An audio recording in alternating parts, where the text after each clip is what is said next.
ايه اللي جاب الدبوس ده بس هنا؟ حبيبي ايه يا انغام؟ انا هغسل هدوم، عايز البنطلون اللي على الكنبه ده في حاجه؟ لا. ماشي.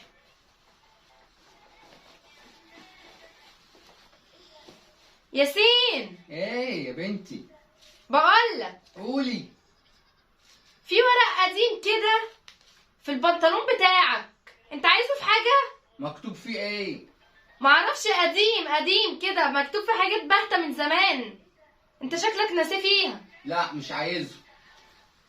انت متاكد؟ ارميه. قول والله. مش انت بتقولي ورق قديم؟ قديم خالص خالص. طب خلاص ارميه. ماشي يا حبيبي خلاص، كمل نومك انت، كتر خيرك.